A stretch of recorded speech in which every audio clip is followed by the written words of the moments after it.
Hello guys, চলে এসেছি নতুন একটা ভিডিও নিয়ে।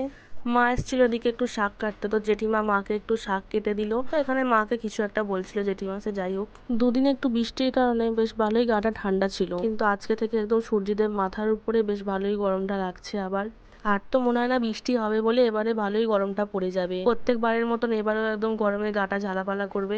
আর আমি এদিকে কাজ না পেয়ে একটা বিড়ালের পিছনে লেগে নিচ্ছি, কি করবো আর। আয় তোকে একটু জ্বালাই। পাশের বাড়ি একটা বিড়াল বাচ্চা দিয়েছিল, তো জেঠিমাকে বললাম জেঠিমা একটু বাচ্চাগুলো বার করো, তো জেঠিমা বাচ্চাগুলোকে একটু বার করলো। বাচ্চাগুলো এত ছোট ছোট ছিল, জেঠিমা বলছে এদেরকে বিড়ালের বাচ্চা না বলে ইঁদুরের বাচ্চা বলতে হবে। দেখ কি কিউট, ছোট্ট ছোট্ট একদম। আর এদিকে ওর বাচ্চাগুলোকে বার করে এসে বলি ওর মাটা এদিকে এসছে, আমার বাচ্চার সঙ্গে কি করছিস রে তোরা। কিছু বলছে মনে হয় মেয়া মেয়া করে, যেটা যদি আমরা বুঝতে পারবো না।